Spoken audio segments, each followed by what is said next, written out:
It's like a dream come true, a $300 million inheritance and our own company. When the employees saw my sister-in-law, Mary, celebrating my father's inheritance, they began to whisper to each other. The employees were ecstatic, and Mary said triumphantly, "Please be quiet. This is the point which my husband will inherit the company and $3 million. Hearing this, one of the employees began laughing uncontrollably. "What's the deal?" Sitting beside his perplexed wife, my elder brother was reading the will from the lawyer. My brother's face turned pale as he read. "Look at this." When my brother showed her the will, she screamed. Lucy is my name. I'm 29 years old and work for my father's business. When he was young, my father had the foresight to start a business from the ground up. It's since grown to a modest-sized enterprise with many employees. Of course, soon after launching the business, he incurred debt, and even as a small child, I could imagine how difficult it must have been for my father. Even after the company grew, I wanted to help my mother, who mostly did clerical back-office work.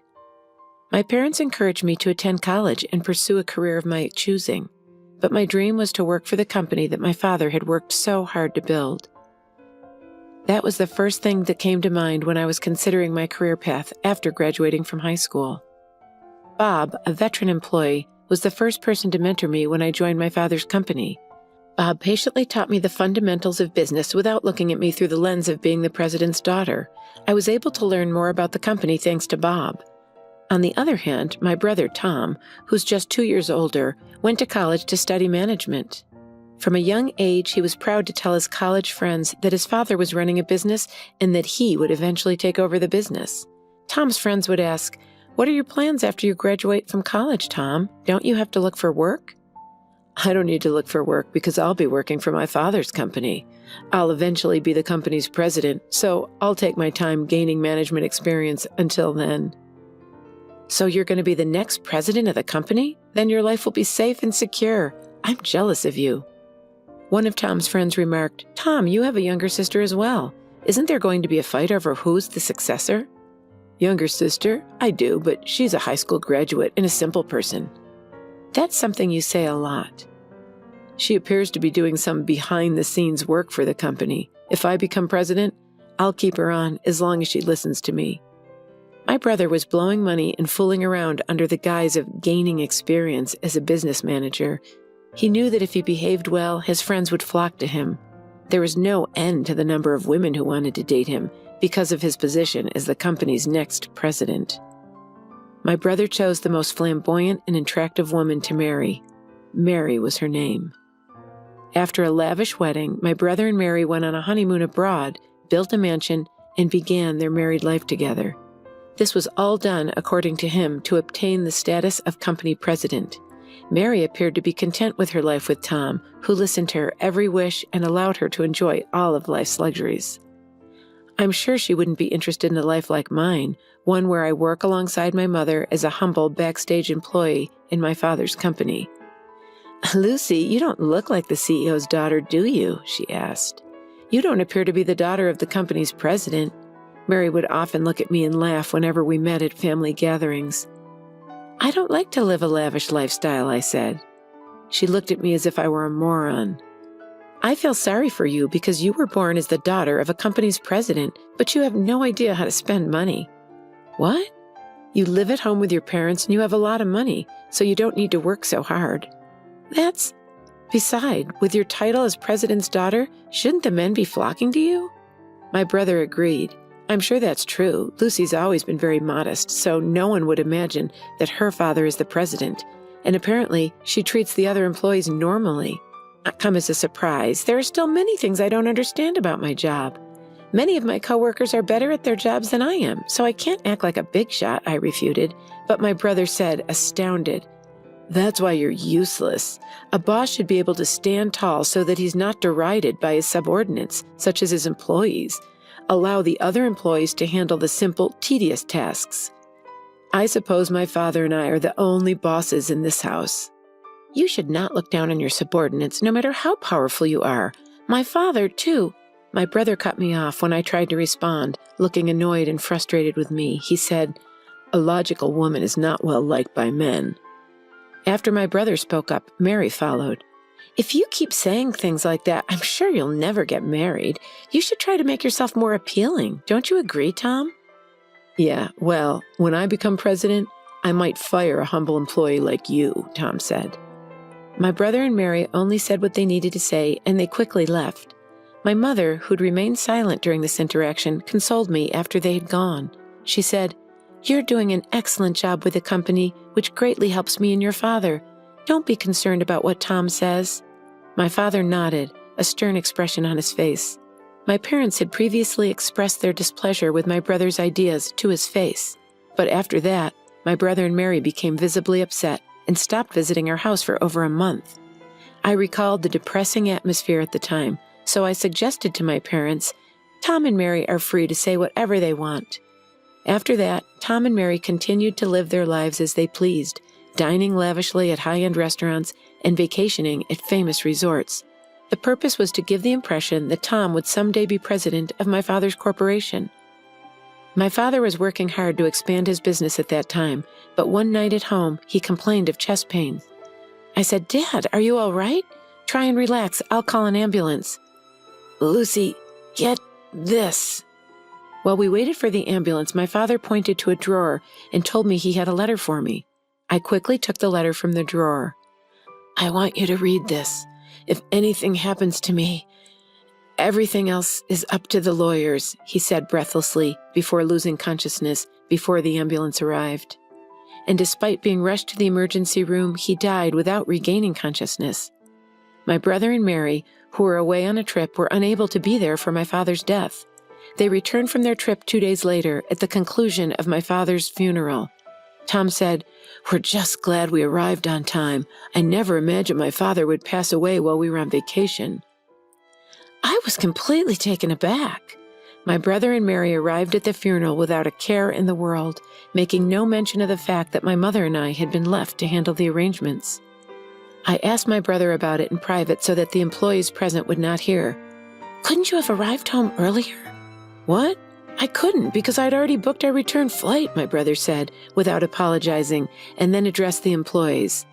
"Thank you all for your help, and please, from now on, leave it to me to take my father's place in an honorable manner."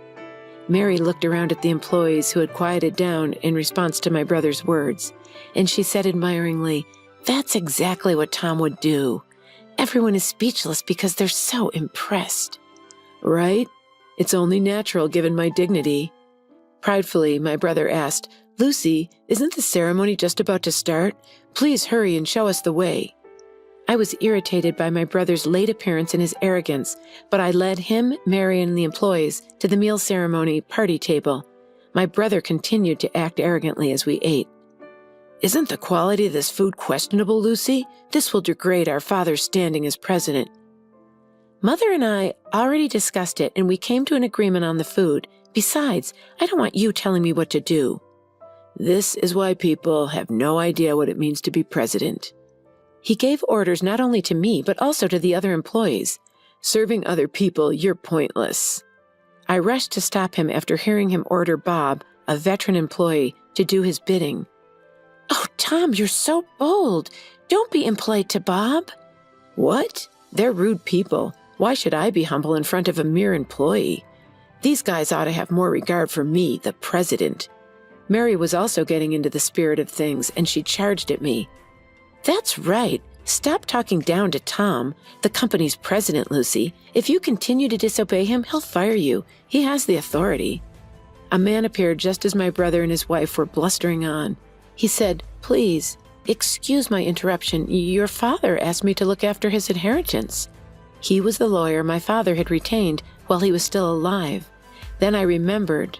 My father had told me shortly before his death that he had already hired a lawyer. It seemed my father had been considering his own death and had spoken with a lawyer several years before he collapsed.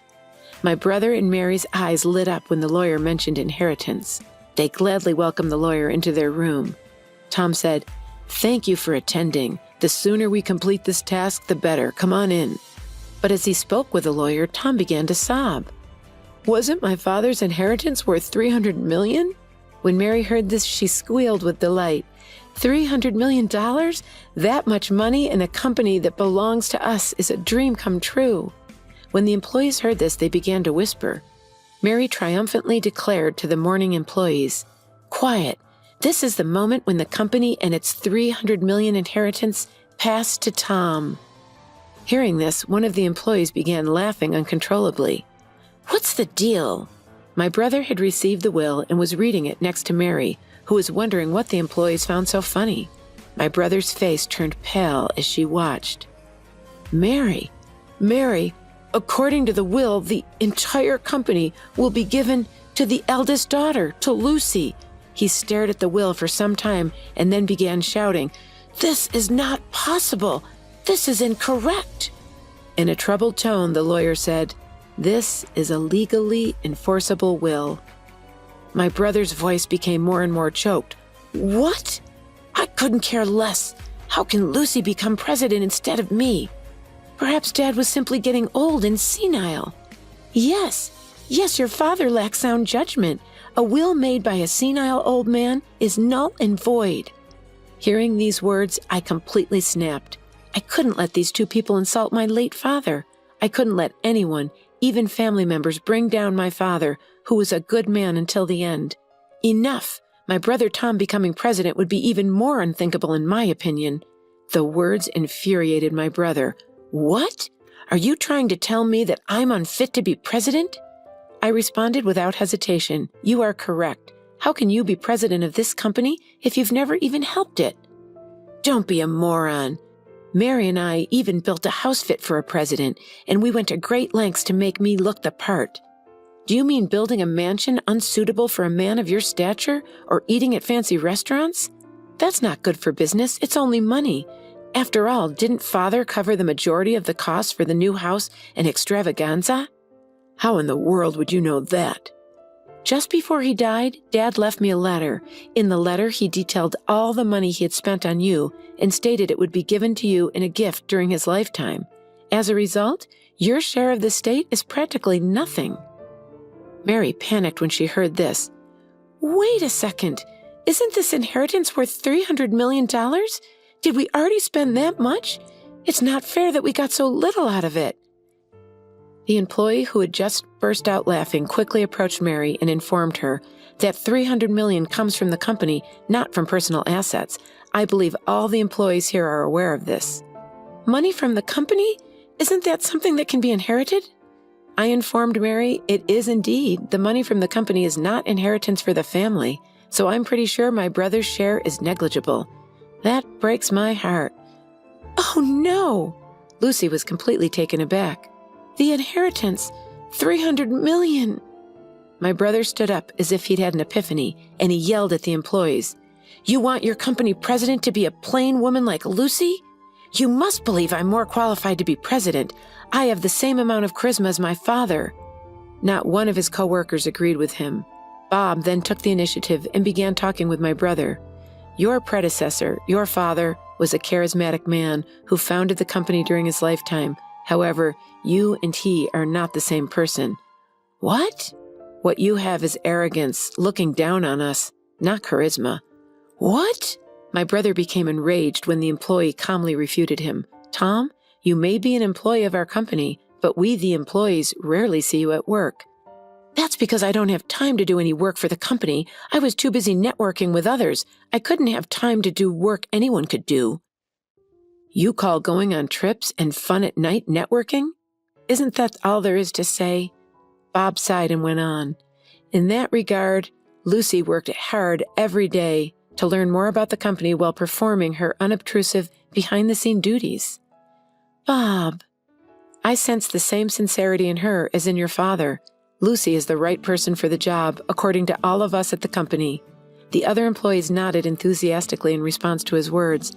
I was moved and responded, "Thank you very much.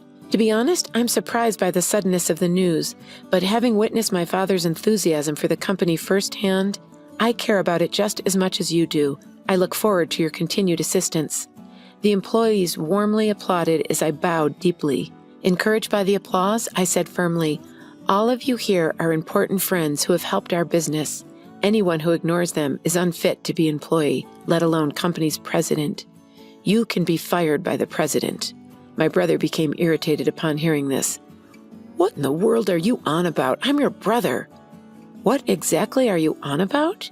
You even said that if you became president, you would fire me, brother. Ugh. I can't afford to pay a salary to an incompetent employee simply because he's family. This is completely absurd. Someone, please speak up. With a pitiful expression on his face, he begged for assistance from those around him, but the employees gave him only cold stares. Realizing that no one was on his side, my brother and Mary fled the scene.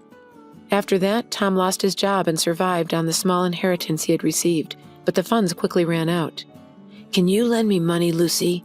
I threw him to the ground. I was disgusted by my brother, who even after being fired, did not try to find a new job and was still relying on his family to help him. I told my mother flatly not to give my brother any money. His friends, who had once been so supportive, abandoned him after learning that he had lost his position as president to his sister. When Mary married my brother, she had been planning to be the wife of the company president, and not a single one of her friends seemed to sympathize with her. When their living expenses became unsustainable, my brother and his wife decided to sell their mansion.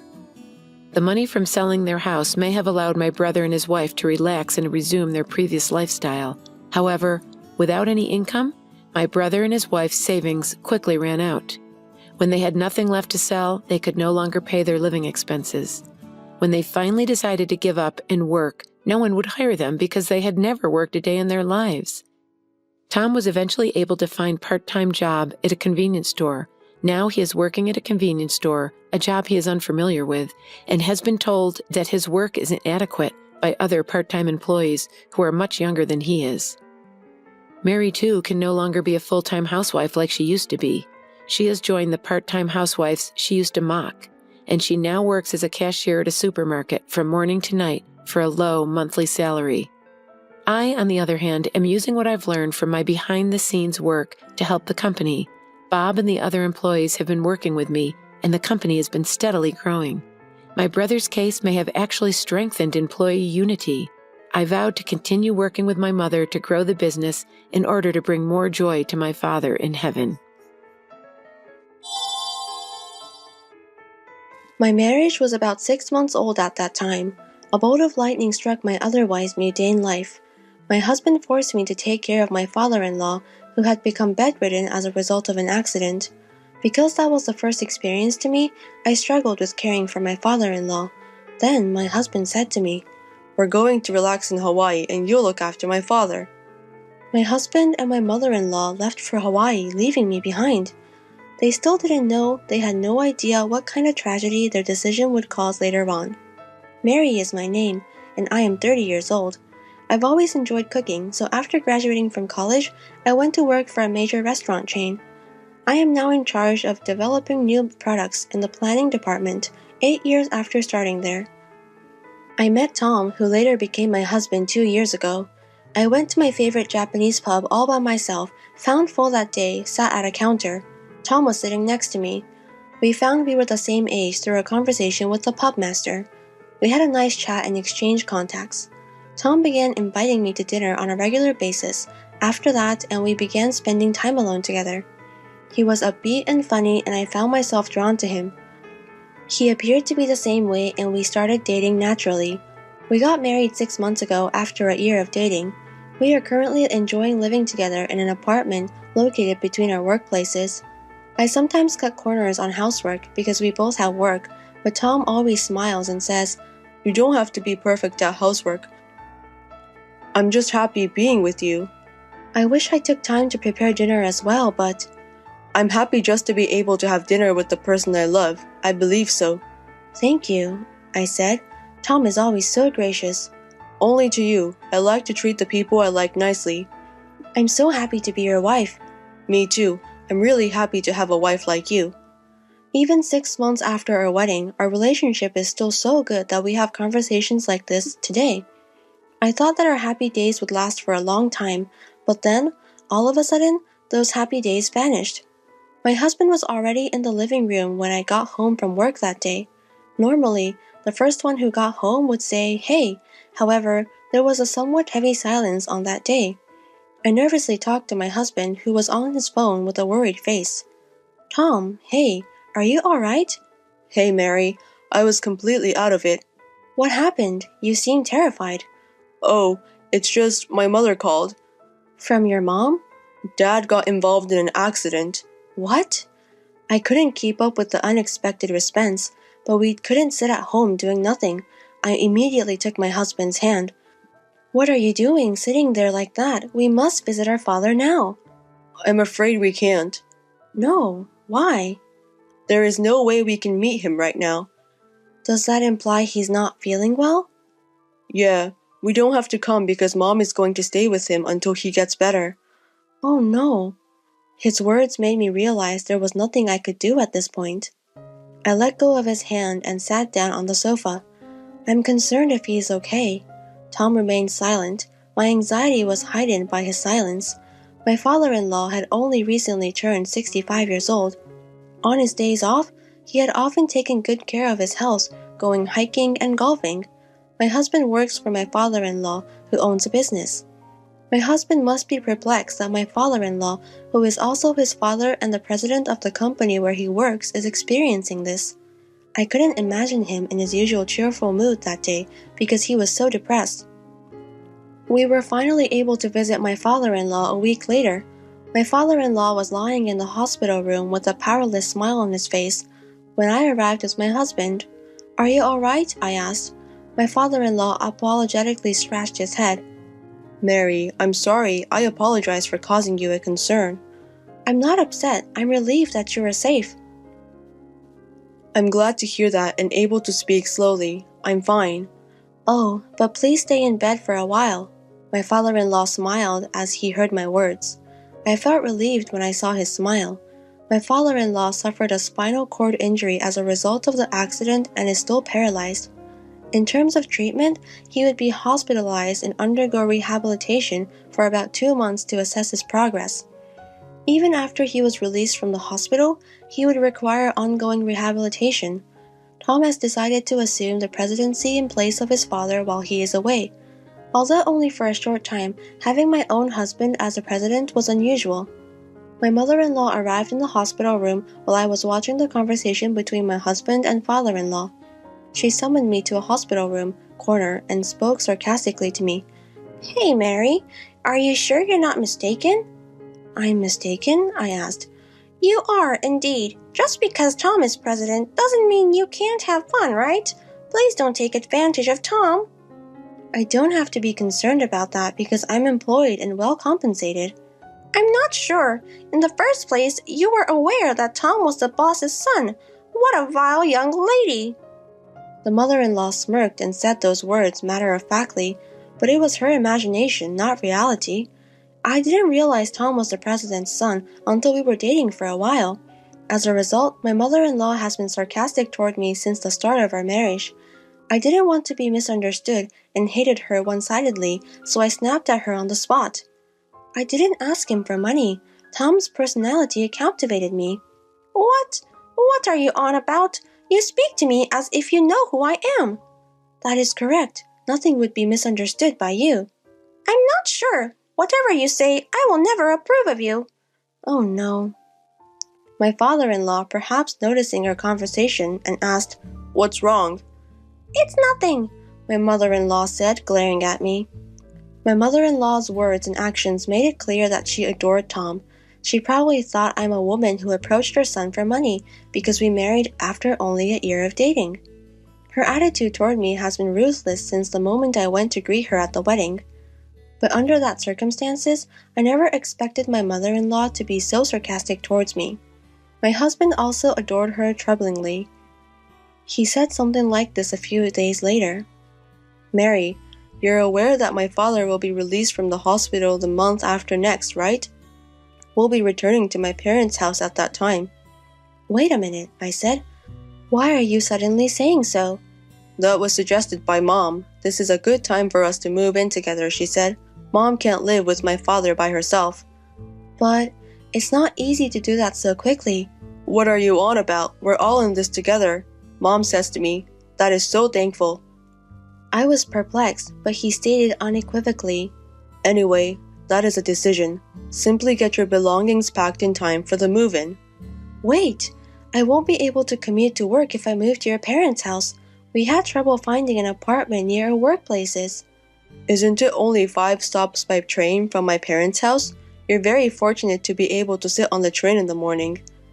It appeared that my husband and mother-in-law had already decided to live together. After that, I asked my husband several times if we wanted to avoid moving in together, but they paid no attention to me.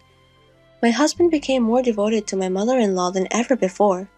On the other hand, his words and actions towards me became increasingly harsh. He was giving me another nagging lecture every single day. How's the packing coming along? I won't be able to take time off work on the day of the move, so you will fill in for me, okay? You will be in charge of all household duties and Dad's care. Don't make my mother suffer. Even before the move, I was mentally overwhelmed by such remarks. The company was in the midst of a busy season, and I was juggling work and moving preparations. I was physically and mentally exhausted. 2 months later, the move was completed successfully, and my father-in-law was released from the hospital. I hardly had time to breathe, but I started a new job as a caregiver of my father-in-law. I got up at 4 a.m. to prepare breakfast and do laundry at the same time. Following that, I flew to my father-in-law to give him a morning massage and change his clothes. I had to finish breakfast before my husband and mother-in-law did, and once I was done, I helped my father-in-law with his meals. I finally left for work after everyone had finished their breakfast. Despite all of my caregiving and housework, my mother-in-law was not pleased. She would always try to prevent me from going to work in the morning. "Mary, do you have a minute?" I apologized to mother-in-law. "I have to leave right now." "What are you on about? I'd like to make a complaint about your breakfast. That is why I am speaking to you." "When I get back, I'll reach out to you. Now I'm going."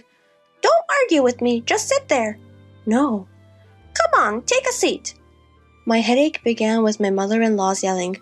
I started having heart palpitations and headaches whenever my husband or mother-in-law gave me an unreasonable sermon at the time. However, responding to them was counterproductive. The quickest way to complete tasks was to remain silent. Because of my mother-in-law's sermons, I was always barely on time for work. My coworkers were concerned about my tardiness because I had never been late before. 3 months had passed since my father-in-law left the hospital. I didn't have time to catch my breath because I was so busy. I had to prepare dinner as soon as I got home from work. My husband scorned the dishes I had hurriedly prepared in the limited time available. "What's the deal, Mary? I come home exhausted and you want to have fish? Are you sure?" I apologized. I had to leave the kitchen to clean up my father-in-law, so I made boiled fish. "You should make something that will increase my stamina. I'm not interested in boiled fish." My husband took out a cup of noodles and began to fill it with hot water. As she watched me fall silent, my mother-in-law smirked. Depressed, I went to my father-in-law and dressed for the evening. Then, perhaps noticing my predicament, he inquired worriedly, "Mary, you appear pale. Are you all right?" "I'm fine. I've been a little preoccupied with work." "Is that it? I've been hearing a lot of yelling from my wife and Tom lately." "It's entirely my fault. I'm not particularly talented in many areas." "I don't think you look like that." I tried my hardest not to worry my father-in-law by smiling and lying. That's what I only could do to keep my spirits up. The truth was that I'd always wanted to get out of there, but what if I left now? What would happen to my father-in-law? I couldn't just throw it all away after thinking about it. I had days off from work at the end of the year, but that didn't stop me from doing house cleaning. My husband made an outrageous statement on New Year's Eve. "My mother and I are currently on our way to Hawaii." "What? Hawaii?" "I spent a long time discussing it with my mother. We've been discussing it for quite some time." "Wait a second. Think about the situation your father is in." "He is okay with you being here. You're also off work, so you should do something." With a triumphant expression on their faces, my husband and mother-in-law showed me their large carry-on cases. They must have found my perplexity amusing because they tried hard not to laugh. The trip's first day, as they were leaving the house, my husband said simply, "Well, you're going to take care of my father. We're going to Hawaii to unwind. We'll be relaxing in Hawaii, so you'll have to do it yourself." My husband and mother-in-law both laughed as they shut the front door. Something inside of me snapped at that exact moment. "Look after him? What are you on about? Why do I have to do everything by myself as a step-family member? I can't take it any longer. I'm divorcing him when they return." Something exploded in my head, and I resolved to devote myself to caring for my father-in-law until they returned home. I was already planning to divorce, and I decided to do nothing and leave the housework. I made breakfast for my father-in-law as usual the next day and went to his room with a towel to wipe him and change of clothes. My father-in-law approached me with a smile as I did so. "Mary, best wishes for the new year." "Dad, I wish you a happy new year." "What happened to Tom and my wife? Last night they appeared to be in some sort of trouble." "They went to Hawaii." "What? Hawaii?" My father-in-law sighed deeply and looked skeptical. "What? Oh, Dad." "Let's get this party started, shall we? Mary, I apologize for everything." "Wait a second. What are your thoughts?" "I've been able to get out of my bed on my own for a few days now. I've been waiting for the right moment, but I never imagined they'd get it just right." "What exactly do you mean?" My father-in-law then smiled and began to speak slowly. My father-in-law apparently wanted to do something about the fact that I was the only one being pushed around. I asked my mother-in-law and husband to run errands for me, but they ignored me completely. Furthermore, the company's executive director contacted him and reported that my husband, the company's acting president, was doing whatever he pleased. This trip, too, must have been paid for by the company. So my father-in-law contacted a company representative and asked him to monitor my husband's behaviors. Then, his laziness at work was discovered and everyone was furious. My father-in-law was supposed to return to the company as president after the new year. My husband was supposed to return to be an employee, but decided to fire him. The home is also in the name of father-in-law. While they were away, we changed the locks and devised a strategy to keep them out when they returned. I went to the city office to pick up 2 divorce papers while they were there. A week has passed. The front door shook and the intercom rang repeatedly. My husband and mother-in-law, who had just returned from Hawaii, were attempting to open the door. I responded to them via the monitor. "Good to see you back. How was your journey?" "What the heck, Mary? Please open the door right now because I am unable to do so." "That's something I can't do. My father-in-law warned me not to open the door." "What? What are you talking about?" "Hey, did you have a good time, the trip, with company funds?" "How did you find out about that? I don't know," my husband's expression said. I couldn't help but laugh as I watched their expressions on the monitor. My father-in-law, who was listening to the conversation, then interrupted from the side. "Oh, you really embezzled my company's money." "Dad, why? You aren't supposed to be able to stand." "I've been able to stand for a few days now thanks to Mary's rehabilitation assistance, and the managing director has told me about your shady attitude at work." "Who is the managing director? No, no, no, no, no, no, Dad, no, no, nothing was done by me." "Give it up. You've been fired. You inept piece of shit. Pack your belongings and leave my office immediately." Through the monitor, my husband began to complain with tears in his eyes. "Mary, you won't leave me, will you?" I snapped back at him as he clutched at me. "What? What are you talking about? Do you know how I felt from the time you decided to live with parents without my permission until today? You took advantage of me, along with Mother, and forced me to take care of your father as a matter of course. Do you have any idea how hard it's been for me?" "Oh, calm down, Mary. I'm sorry, I'm sorry, I'm sorry." "Your apology is worthless. When you left on your trip, I understood it's a waste of time to continue the family with you. I'll live on my own. I don't want a motherfucker like you." At my words, my husband backed away dazzledly. My mother-in-law hurried to support him. The scene was that of a painful mother and son. After that, my father-in-law opened the front door and confronted them with the divorce papers I had received. I had them fill out the divorce papers right then and there, and I kicked them out and locked the door. My husband and mother-in-law pleaded repeatedly, "Open this door." but my father-in-law never responded to their pleas. I have not seen them since. Rumor has it that they are both unemployed and cannot afford to rent a room, so they are sleeping in a comic book cafe and working day jobs. It must be a world of difference from the life they had been leading. Well, the punishment is well worth it for them. After the divorce, my father-in-law said to me, "I'm going to hire a housekeeper from now on, so you are free to go." I took him at his words and moved to a place near my work. I am now living a comfortable and fulfilling life. I cannot thank my father-in-law enough for saving me. I am determined to repay him in any way I can. I'm Scarlett, a 37-year-old, childless, working housewife. Today is our 5th wedding anniversary, and also my husband Everett's birthday, who is the same age as me. Everett is a handsome salesman at a famous company and seems to be quite successful, but he often works late and entertains clients, so we don't see each other much. Our wedding was a simple weekday ceremony with family and a few friends, as we both had weekend jobs and struggled to find a common schedule. Everett strongly wanted it this way. So, for our anniversary and his birthday, I asked him to come home early. I took a half day off from work. I bought his favorite Wagyu steak, wine, and cake at a department store and set a stylish table. I waited for Everett to come home. However, despite my insistence on coming home early, he didn't return. I received a single email saying he had urgent work and would stay at the office. Disappointed, but understanding it was work, I cleaned up the dinner and went to bed, feeling a little doubtful since he had said he wasn't that busy.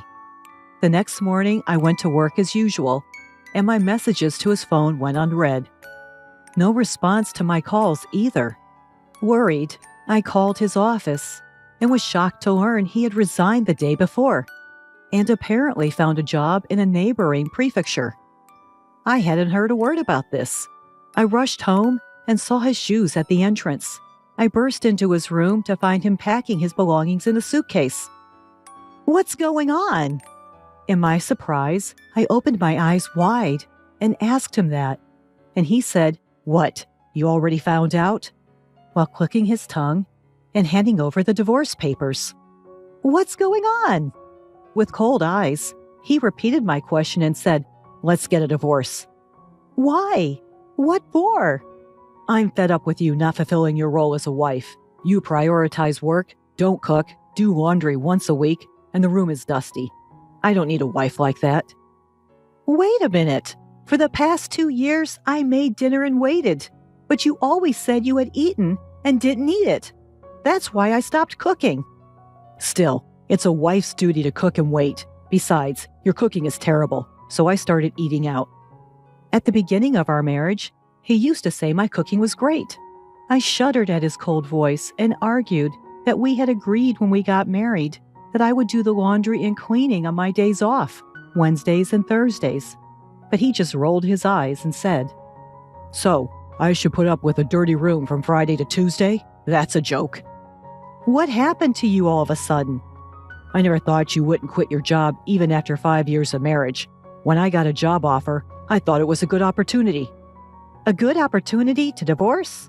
Everett never complained about my work or housekeeping, and there was no sign of him wanting a divorce. "Well, you never noticed how dissatisfied I was.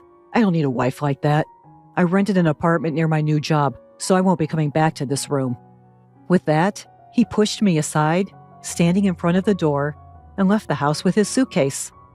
I stood there dumbfounded, unable to comprehend what had happened.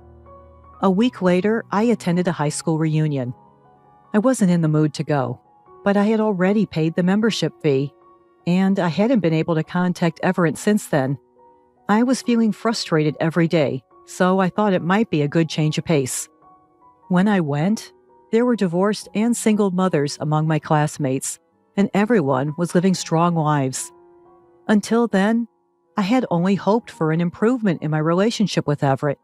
But when I thought about it, if we reconciled, I would have to follow him to his new job location. If that were the case, it would be impossible to stay at my current job considering the daily commute, even though it's just in the neighboring prefecture. On the other hand, After working for 17 years since graduating from junior college and receiving a decent salary, it would be almost impossible to earn the same income in the new location. Everett had completely rejected me, and I began to think maybe I should give up. What made it definitive was a phone call from Everett urging me to move. We had been living in a rented apartment, and Everett was a tenant. The lease renewal period was approaching, and it seemed the real estate agent had contacted Everett. "I told them we'd move out in a month, so get rid of everything by then." "I'm still living here, and you didn't consult me at all," I complained, to which he replied, "I'm the one renting it.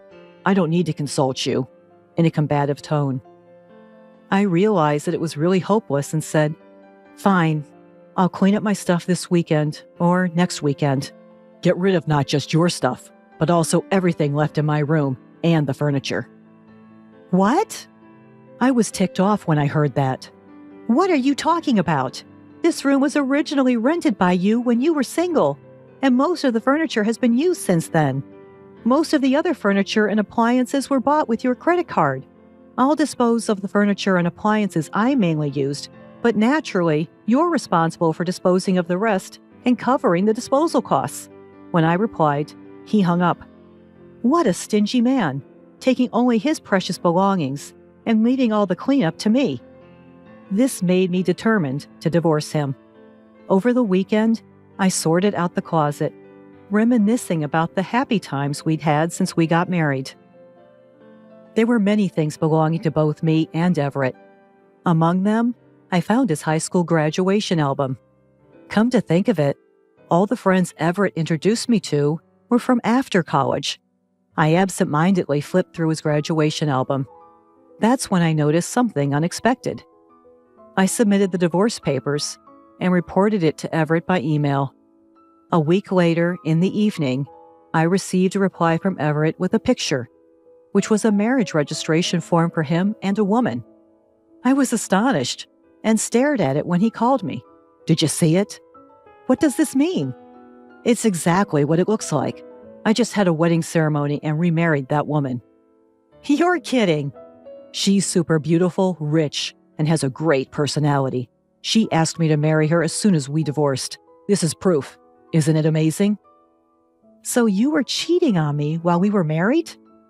"I'm popular, unlike you, who only has your job going for you. Oh, by the way, her father built us a house on their property, and I transferred to her hometown with his help. It's a mid-sized company, but I'm an executive."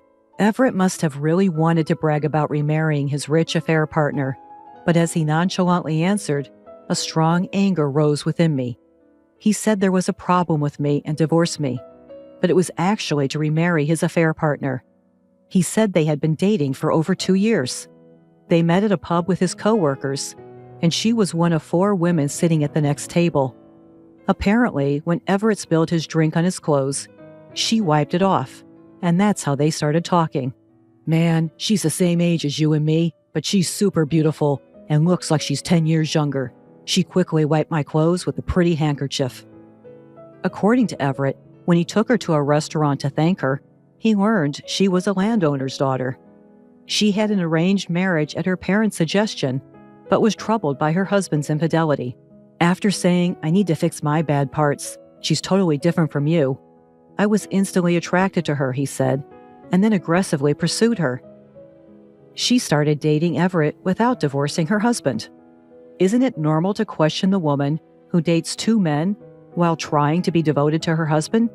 But Everett, blinded by love, didn't notice. "A woman who doesn't support her man is no good. You prioritize work and don't care about your husband. You're not right for me." "Huh? You can't stand on your own, so you want me to support you?"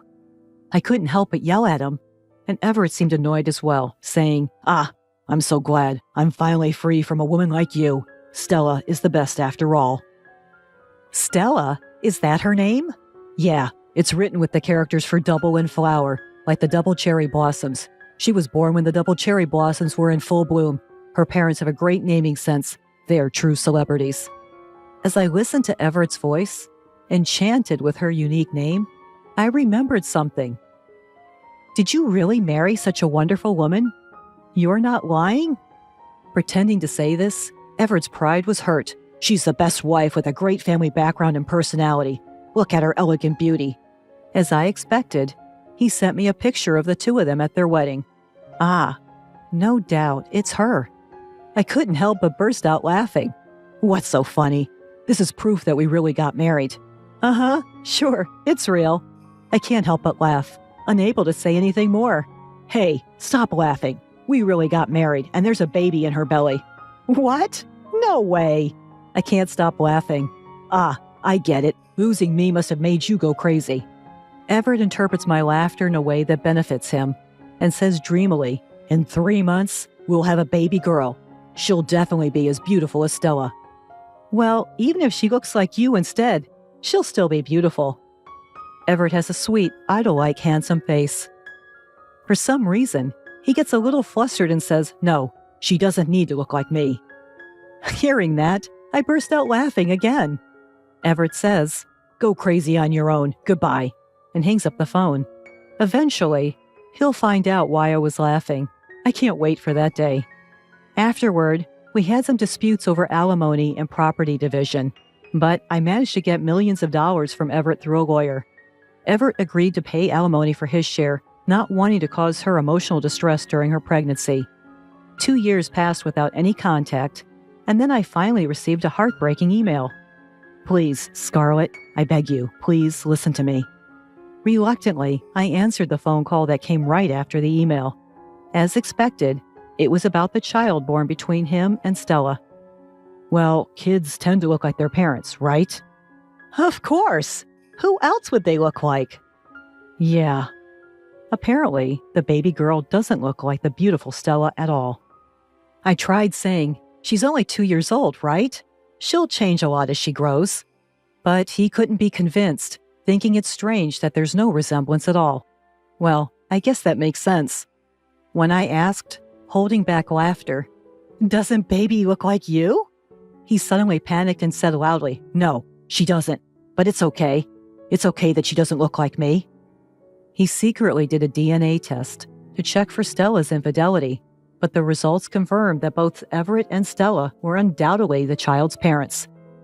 So there's no doubt that she's your child. Everett wouldn't let the conversation end there. Hey, when I told you 2 years ago that Stella was pregnant, you laughed a lot. Do you know something? Wow, he remembered that. Well, yeah. Actually, Stella and I went to the same high school and were in the same grade. We were never in the same class during those 3 years, so I didn't know much about her, but I remember her being the daughter of a landlord and having a haughty, bad personality. At a class reunion about 2 years ago, the topic of Stella and her plastic surgery came up. Stella, with her single eyelids, small eyes, button nose, and slight overbite, was self-conscious about her looks and apparently underwent several procedures at a famous cosmetic surgery clinic in New York after high school. She didn't attend the reunion, so I couldn't see her face, but a friend later sent me before and after pictures of her. American cosmetic surgery is amazing. When I told Everett about this, he didn't believe me at first, but then realized that he'd never seen any childhood or graduation album photos of her. Was I deceived? Damn it! Stella acted all meek while we were dating, but it turns out she cheated on me multiple times and got divorced. She's been sued for alimony by several of her ex-husband's wives. I'm going to confront her. Maybe you shouldn't. Huh? Why not? Well, the child doesn't look like you either, right? Usually, girls are said to resemble their fathers. When I said that, Everett was at a loss for words. She can't look like you. You've had plastic surgery too. How did you? When I moved out of the apartment we lived in 2 years ago, I found your high school graduation album. You looked like a completely different person, so I was shocked.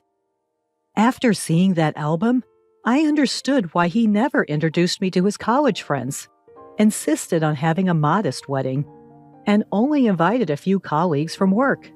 Everett probably had plastic surgery while he was in college and was afraid of being exposed by his friends at the time. I don't think there's anything wrong with plastic surgery, but you have to consider that your child might look like your original face. What should I do? What do you mean, what should you do? Just be a normal father. The results showed that the child is definitely yours. With that, I hung up the phone and blocked his number and email address. He's such a narrow-minded man, just because the child's face isn't what he wanted. A year later, a friend with a child the same age as Everett's showed me a picture of her child entering kindergarten, and the child was adorable. The child simply didn't resemble the current Stella or Everett. But according to my friend who became friends with Stella, Stella also expected her child to look like Everett after his surgery. My friend has to listen to her complain almost daily, saying I shouldn't have given birth to such a child. Seriously, they're the worst couple ever. And it seems Everett cheated again, so my friend even got divorce advice from Stella. Everett is such an idiot. If he ends up divorcing Stella, he'll have to pay alimony and child support. Plus, since Stella is a rich lady, there's no telling how much money she could get if she hires a skilled lawyer. Furthermore, according to my friend who became friends with Stella, even the local kids know about her plastic surgery, and her daughter is being excluded at kindergarten, being told, "Your mom is actually ugly." It's a relief that Stella's parents seem to love their granddaughter, but it's really sad for the child. Well, it's none of my business anyway. As for me, I managed to rent an apartment in a convenient location for commuting. Now that the distance is shorter, I can do cleaning and laundry after I get home, and I can spend my days off entirely on my own interests. I've deepened my friendship with a divorced classmate, whom I met again at the reunion, and I'm enjoying a leisurely and fun life.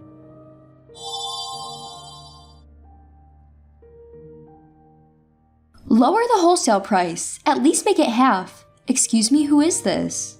One evening, while having an early dinner with my in-laws and husband, the home phone rang. It was unusual for the phone to ring at this hour. Puzzled, I answered, and the woman on the other end began speaking aggressively. When I asked for clarification, she shrieked, "How dare you ask who I am? You're so rude." "Well, I don't know who you are if you don't introduce yourself." My in-laws looked worried, and my husband gestured. "Do you want me to take the phone?" I shook my head. I should be able to handle it without hiding behind my protective husband. "Could you please tell me your name?" When I calmly asked again, the woman became hysterical. "I can't believe you don't know who I am. I'm never buying your eggplants again. I'll use cheap imported ones from now on, so goodbye." She didn't identify herself, but I realized who she was when she mentioned eggplants. She was likely the wife of the president of the pickling company I had been dealing with for 15 years, and with whom I had an exclusive contract. With the president gone, she was the only one who would bring up the contract. It's difficult to change things suddenly. We have an exclusive contract, and using locally grown special eggplants is what makes it popular, isn't it? Wouldn't it be bad to use imported ones? Idiot! Consumers don't know the difference between domestic and imported. I can buy imported ones for less than half your price. You're overcharging. At that point, I became angry. Overcharging? My eggplants can't be grown elsewhere, and the price is fair. No way. Anyone can grow eggplants in a home garden. It's a crime to sell such an affordable vegetable at such a high price. Be thankful you're not being sued. I'm canceling the contract. What an incredibly rude person. Fueled by anger, I said, "Are you sure about canceling the contract? I won't be responsible for any regrets." "No regrets. I'll make more money using cheaper imported eggplants. I'm relieved to be rid of an overcharging farmer like you. Stay away from us." What was that phone call about? As soon as the call ended, my husband, concerned, asked me, "What happened, Catherine? We heard a woman yelling. Are you okay?" My mother-in-law frowned. I began explaining to my family. "I'm Catherine, 49 years old. I am a full-time eggplant farmer for pickles. I've been married to my husband, the eldest son of a rice farming family, for over 20 years. Our daughter lives alone in the city as a college student, and our son just got a job in the city after graduating from college. My son told me, I'll come back when I find a bride, but I don't rely on that too much." My energetic in-laws and husband, who are approaching 80, are growing rice in their family home, while I and some part-timers are growing eggplants for pickling. The start of eggplant production was 15 years ago. In my hometown, small pickling eggplants have been famous since ancient times. However, these eggplants, while incredibly delicious, were known to be difficult to cultivate. They were weak against diseases and pests and would wither quickly. When I started selling them in small quantities at local direct sales outlets, I was approached by a local pickle company to enter into an exclusive contract. Due to the difficulty of cultivation, the exclusive contract offered a considerably higher price than selling regular eggplants in the market. When I heard about the deal, I was excited and thought it sounded interesting, but I was scared of being sued for breach of contract if the cultivation failed and I ended up in the red. As I was worrying, my husband said, "We have income from rice, so let's give it a try, even if it doesn't work out." And so my challenge began. I continued to try better cultivation methods every year, working diligently for 15 years despite many failures. The scale of the pickling company increased as they started selling online, and the volume of eggplants I delivered grew accordingly. Some companies heard that I was solely responsible for producing pickling eggplants and approached me for business, but I had no intention of expanding my eggplant production further. The exclusive contract was more difficult than I had expected. Although the income was stable with a fixed contract price, I had to deliver a certain amount without fail. I began to think that once my in-laws retired from the front lines of rice farming and my husband and I took over as the main rice farmers until our son took over the family business, it might be okay to quit the exclusive contract. However, I owed a debt of gratitude to the company president, so I continued to deliver the best eggplants every year as long as they wanted them. But last month, the situation changed drastically. At the beginning of last month, the company president collapsed at the factory and never returned. The president passed away last month, right? Hasn't it been 49 days yet? My mother-in-law murmurs. It was so sudden, poor thing. My mother-in-law sympathizes with the president, making a pained face. It's a relief that there's a successor, but he won't be able to return for a while, right? To my husband's words, my father-in-law responds. He was training at another pickling company. The president's son, who was supposed to become the next president, is studying know-how at another pickling company and is in charge of important transactions, so he can't quit right away. While the son is away, the president's secretary and executives were discussing how to keep the business going when the president's wife suddenly interfered, causing turmoil within the company, which I had also briefly heard about. I wonder if the president's wife can't mourn her husband's sudden death or observe a period of mourning. She should have other things to do. Everyone nods in agreement with my mother-in-law's grumbling. Anyway, I'll check the situation. I'd be in trouble if the contract was unilaterally terminated. I called the president's secretary the next day. "Did you get a call too, Catherine? I'm so sorry. You seem very tired. Are you okay?" The president's secretary, who usually had a lively atmosphere, had a quite downcast voice. "It's not okay. I think our company is going to go bankrupt. I've been let go, so I can't help anymore. I'm sorry." "What? What do you mean you're being let go?" When I asked in surprise, I was told that the president's wife was the cause. The president's wife, without understanding the basics of management, made unreasonable demands on various business partners and repeatedly harassed the employees. Originally, the president's wife was selfish and had a tough personality. The president knew about her personality and never let her be involved in the business. Now that the president is gone, the company is in chaos. The ideal company for the president's wife is one where she only makes money. She only thinks about how to use business partners and employees as cheaply as possible. There's no way a company can run like that. The president's secretary complained and continued. "You should give up on them, Catherine. With your eggplants, you'll find new business partners in no time." "But we have an exclusive contract, and I was planning to deliver properly at least this year, for the late president's sake." When I added that last part, the president's secretary sighed. "I never thought the president would pass away so suddenly. It's really terrible now because of the president's wife. Longtime employees and part-timers are being forced to quit. Older people can't work as much as young people, and regular employees cost money. She's trying to hire only cheap foreign workers. Our pickles taste is our selling point, so there's nothing more valuable than experienced employees. Talent is treasure. Even though there's an exclusive contract, she doesn't understand common sense. It's best to get away." That's how far it went. I was horrified.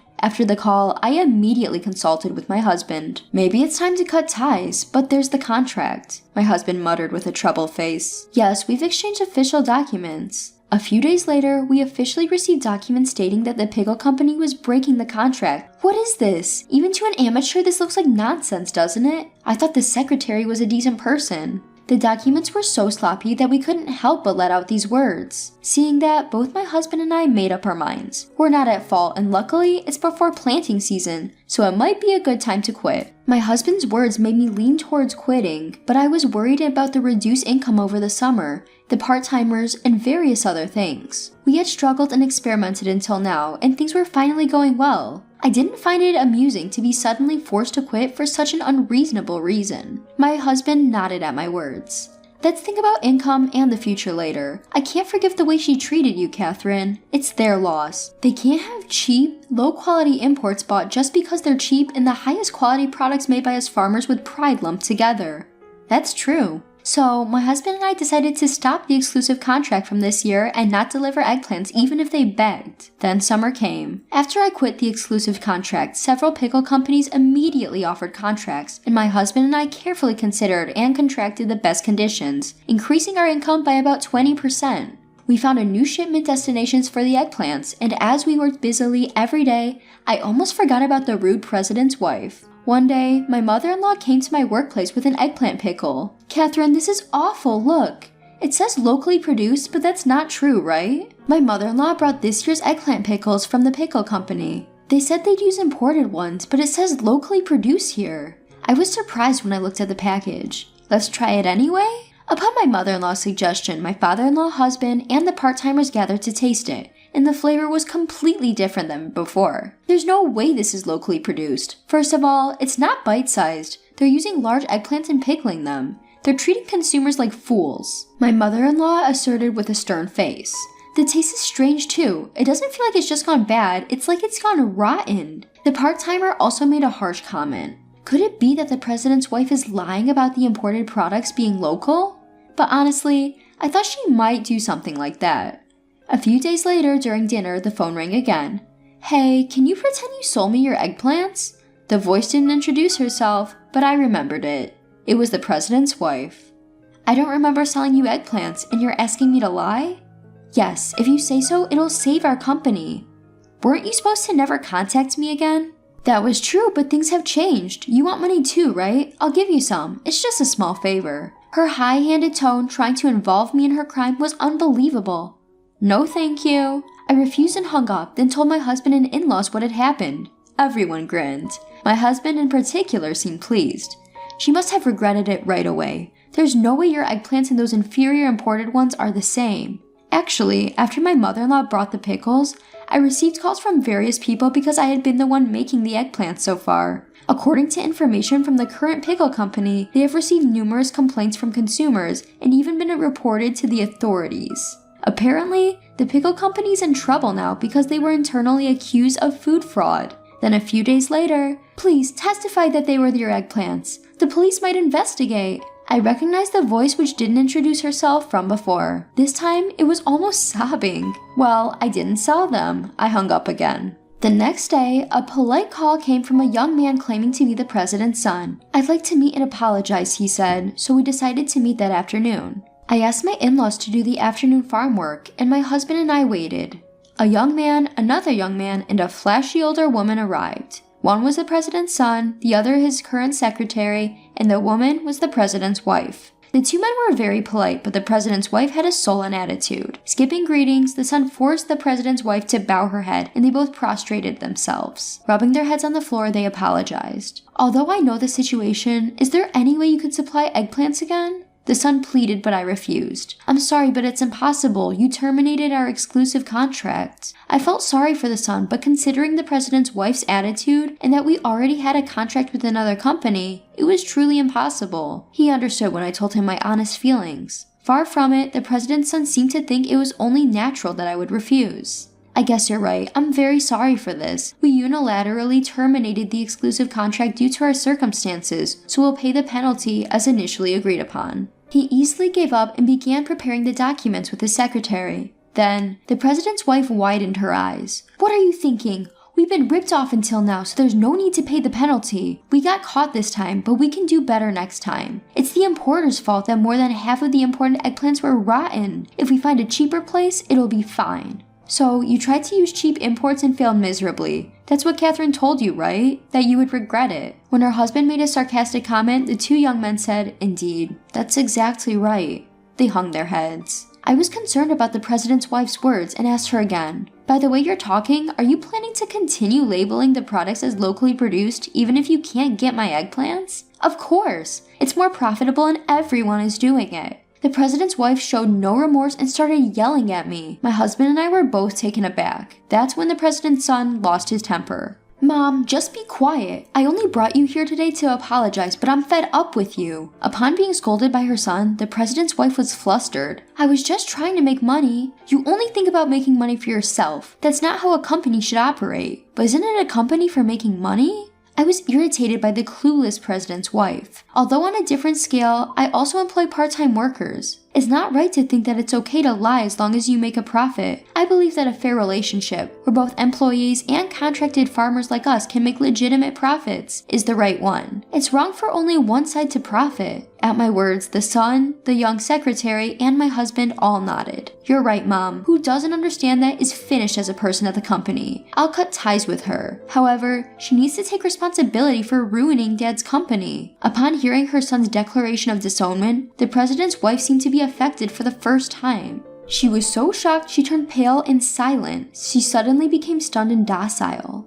After that, the case was deemed malicious, involving intentional mislabeling of the origin. It was written in bold letters in the local newspaper that the police had started investigating for fraud, and it became a big news story in the area for a while. The pickle company eventually went bankrupt, and the president's wife was abandoned penniless by her son, fearing prosecution and living in hiding. The president's son and the veteran employees who returned at his call are working hard to deal with the aftermath and establish a new company. I received the penalty for the breach of the exclusive contract, and the matter was settled. Since then, my son has returned and decided to take over the farm. He seems to have found a bride who will happily work on the farm with him. With the happy news, our family's daily life has become very enjoyable.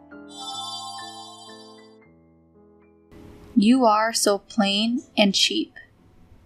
My mother-in-law, who has a taste for luxury, repeats her sarcasm every time she meets me. My mother-in-law, who loves first-class goods, says that a woman like me is unworthy of being her son's wife.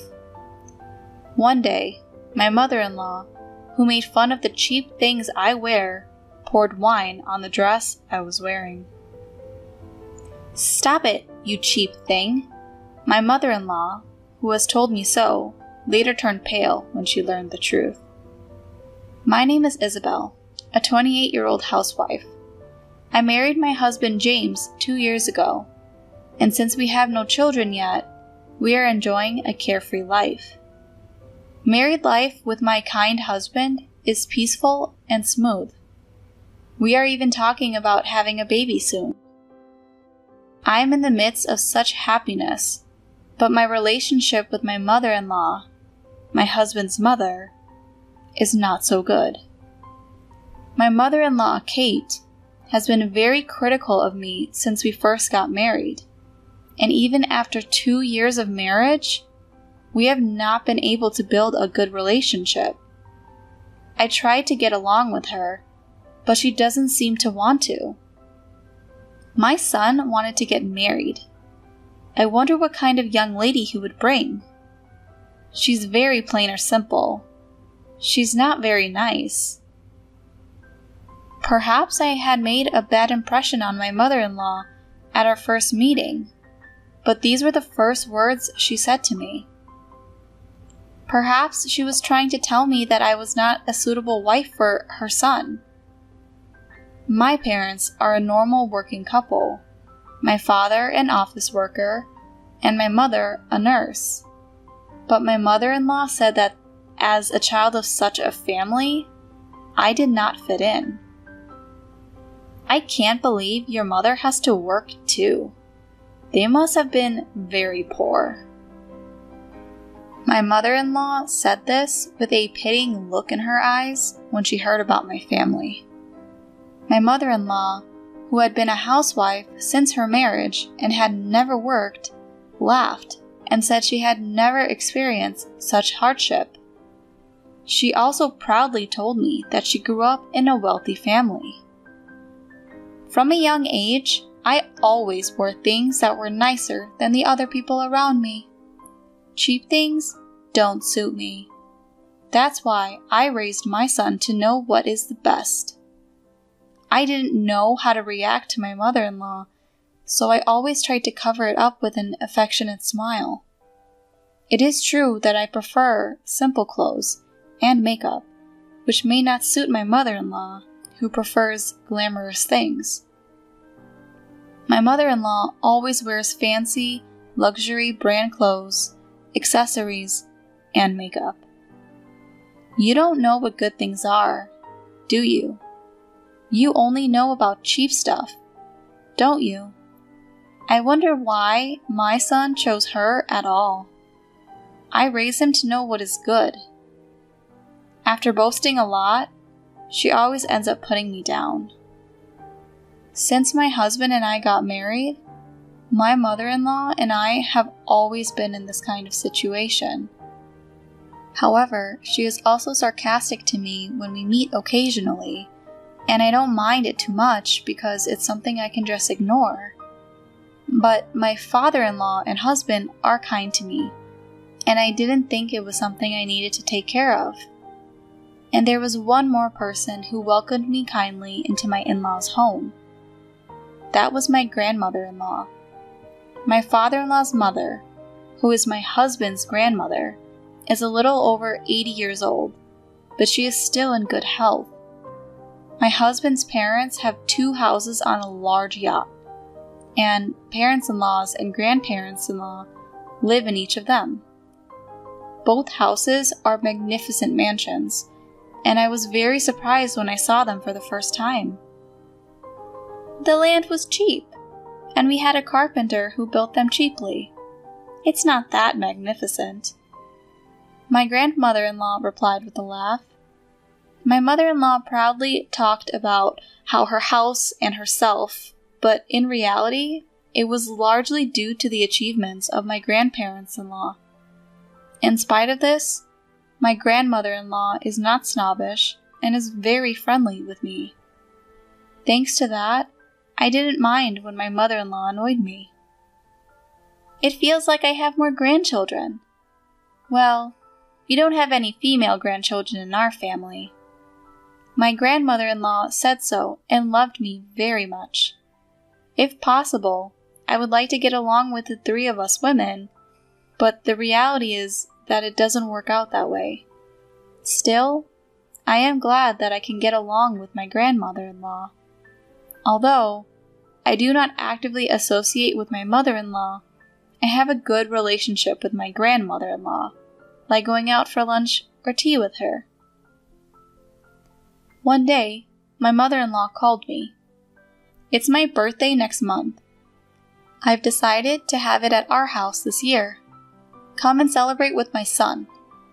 She invited me to her birthday party. I said I would definitely go. Let me tell you something. We're having a big party this year to celebrate my 60th birthday. All of our relatives and friends will be there. I'd appreciate it if you'd dress appropriately. My son will be fine. But you're not going to be dressed like you always are you? I'll be embarrassed. My mother-in-law told me to come dressed properly and hung up the phone. What my mother-in-law meant by dress appropriately was probably her favorite top-notch brand-name clothes. I was stumped because I didn't have that kind of clothes that would be appropriate for such a party. But when I talked to my husband about it, he told me not to worry about it, and we decided to dress a little more formally.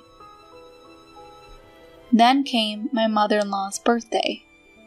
The party was to start in the late afternoon, so my husband and I went to a department store in the morning to pick up a birthday gift for my mother-in-law. My mother-in-law, who is a luxury-minded person, would be happy if I got her something luxurious. Also, she wouldn't complain if I told her my husband had picked it out, so in a way, it was easier for us. After we finished picking out the gifts, we had lunch together and went home to get ready to go out to my in-laws. At that time, I received a call from my grandmother-in-law on my phone. Come to my house now. I explained that I am out of the house and that I am going home now to change. I then told her that I would show up before my mother-in-law's party. Just come to my house, dressed as you are. My grandmother-in-law says that I don't need to change my clothes and that I should come home right away. I wondered if it was something urgent, so I went to see her. I asked my husband to go home and get changed. We were going to meet at my in-laws later. I went to my grandmother-in-law's house. My grandmother-in-law invited me into her house with a laugh. She was laughing and telling me about my mother-in-law's party. It looks like a really huge party. Various things have been delivered to their house since this morning. From my grandmother-in-law's house, I can see the entrance of my in-law's house, and I hear all kinds of vendors have been coming and going since this morning. I heard that a big flower arrangement had just arrived, and I could see that my mother-in-law was very enthusiastic about it. My grandmother-in-law said, "My daughter-in-law does a great job," and took me into the sitting room at the back of the house. The room was lined with several Paulina chests. My grandmother-in-law opened one of the chests and took out something from inside. "Isabel, you were told to come dressed properly today, weren't you? I'll give you my dress so you can wear it. This way, she won't be able to complain." My grandmother-in-law said with a smile and held out a dress in front of me. The beautiful and well-maintained dress was her pride and joy. "It's a good one. I don't wear it much anymore. It would be a shame to keep it put away. I thought it would be a good opportunity to give it to you, Isabel." My grandmother-in-law said so, and also took out the accessories that went with the dress from the chest. My grandmother-in-law seemed to have noticed my mother-in-law's comments. So, she recommended that I go in a splendid costume today so that I would not be blamed. I don't know anything about dresses, but from the way that my grandmother-in-law talked, it must be really expensive. When she said she would give it to me, I was puzzled. "I can't accept such a thing. I'm sorry." My grandmother-in-law responded with a kind smile, pushing the dress towards me, saying, "It's okay. It's okay. I know you will take good care of it. That's why I want to give it to you." With these words, my grandmother-in-law begins to dress me. With her brilliant hands, she had me dressed in no time at all. I haven't worn a dress since my 21st birthday. My grandmother-in-law laughed and said, "I see. I have not worn a dress for a long time either. This is a good opportunity, isn't it? Since it's a fancy party?" While we talked about the party, I didn't realize the dressing was over. Then someone came to visit my grandmother-in-law. "I will have this person do your hair and makeup. You will get your hair and makeup done by her." My grandmother-in-law had even taken the trouble to call a hairdresser for today. My grandmother-in-law has been taking care of me for so long. She is my lovely granddaughter. I have to make her look beautiful. Thanks to my grandmother-in-law, I was glamorously dressed. My grandmother-in-law gave me her assurance that my mother-in-law would have no complaints. When I had just finished my preparations, I received a call from my husband that he had arrived at my parents' house. I thanked my grandmother-in-law and decided to go see him. "I'll be there as soon as I change my clothes." My grandmother-in-law sent me off. My husband was surprised to see me in gorgeous clothes, and I entered my parents-in-law's house with him. The hall of my parent-in-law's house was already crowded with my mother-in-law's relatives, and the party had already started. My mother-in-law, dressed in an eye-catching bright red dress, was sitting on the top of the table, smiling happily. "Happy birthday, mother-in-law!" I head over to my mother-in-law to greet her. Then I hand her the gift I have prepared for her. My mother-in-law looks at me as if she is assessing me from top to bottom. Then she takes me out of the hall and brings me toward the kitchen. "You! What a cheap dress! I told you to come properly dressed." My mother-in-law complained about my dress more rudely than usual, probably because she was already drunk. The next moment, she splashed a wine glass she was holding onto my dress. The stain on my dress spread rapidly. "You know, it's because you forced yourself to wear a dress. Why don't you wear something with a pattern instead of such a plain one? You really have no taste. That's why I hate people from poor families." My mother-in-law, not caring about my dismay at having ruined my dress, spoke one insulting word after another. She told me to go home because she would not allow me to attend the party in a cheap dress. "This is your mother's." I was so shocked that it was all I could manage to mutter. I was so sad that my grandmother-in-law had prepared all these things for me with all her heart, and now they had all been ruined at once. Whose mother? What about her? What are you talking about? Anyway, I don't want you here today. Just leave my son and go home.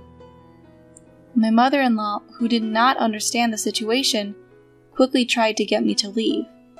At that moment, I heard my grandmother-in-law's voice behind me. "What's so cheap? Do you mean my dress?" I turned around and there she was. She came to me as I had tears welling up. "Oh my God, it's terrible." My grandmother-in-law looked at the stain on my dress and muttered. I was so sorry that all I could do was to apologize to my grandmother-in-law, and I just turned my head down and mouthed an apology. My grandmother said, "It's all right," and dabbed the spot where the wine had been spilled with a handkerchief. My mother-in-law, who was watching this scene, had sobered up and looked very pale. "If you do this way, the stain won't spread. I'll have the stain remover to take care of the rest." My grandmother-in-law looked at me with kind eyes and then turned back to my mother-in-law. "Which dress do you mean by cheap one? This is one I had made a long time ago. It must have cost several $1,000,000. The fabric and the tailoring are first class, just like you love." My mother-in-law rolled her eyes as soon as my grandmother-in-law mentioned the price. I was also surprised that it was so expensive, although I had heard that it was a good one. My grandmother-in-law explained the value of the dress to my mother-in-law in a sarcastic tone. My mother-in-law had soiled a very expensive dress. "I'm sorry. I didn't think it was that expensive." My mother-in-law, who seemed even more upset than I was, replied as if she were trying to squeeze out a response. My grandmother-in-law blamed my mother-in-law even more. How can a person who doesn't know the value of things make fun of other people? You, who only dances around with fancy things and names, you don't know what's really good, do you? You're disgusting. You embarrass me. My mother-in-law, who seemed to have sobered up completely, could not refute my grandmother-in-law's words, and just looked down. People who know what they're talking about understand. You, who only have cheap dresses, don't understand. If you ask me, you are new money, and you have no taste. My grandmother-in-law was extremely sarcastic with my mother-in-law. She said the same things that my mother-in-law used to say to me. My mother-in-law must have felt embarrassed because her face turned bright red. She was just biting her lip in silence. Then, my grandmother-in-law began to lecture my mother-in-law about her attitude towards me. What kind of a thing is it to snub a daughter-in-law who has come from another family? I felt sorry for my mother-in-law, who looked like she was about to cry, and listened to her silently. I'll leave it at that. Me and Isabel won't be attending anymore. Have a good time. After she finished lecturing my mother-in-law for a while, my grandmother-in-law let her go. Her bright red dress, which she had prepared with great enthusiasm for the occasion, looked ridiculous in this situation. Wait here. I have a change of clothes for you at home. I changed into my own clothes, which my grandmother-in-law went to get for me, and went back to my grandmother-in-law's house. My husband also came with me. My husband seemed to be very angry when he heard this story from my grandmother-in-law. My grandparents-in-law, my husband, and I left my parent-in-law's house and went to dinner with just the four of us. We had a good time without worrying about my mother-in-law. After that, my mother-in-law was lectured again by my husband and my grandmother-in-law, who were furious, and they told her not to approach me. She was also restricted from spending money freely. It seems that this happened because of my grandmother-in-law's words that my mother-in-law should learn modesty. At that time, my mother-in-law's face was so pale that I could not look at her. Furthermore, my grandmother-in-law declared at that time that she would give me all her dresses, jewelry, and other valuable things. It doesn't make sense to let someone who doesn't know the value have them, you know. She was very sarcastic with my mother-in-law until the end. I had tried not to say much about it before, but it seems she disliked my mother-in-law's taste for luxury. Later, with a mischievous smile, my grandmother-in-law confessed to me. The wine-stained dress came back to me clean. I was really happy and relieved from the bottom of my heart. I still don't understand the quality of things yet, but I have learned a lot from my grandmother-in-law, who accepted me.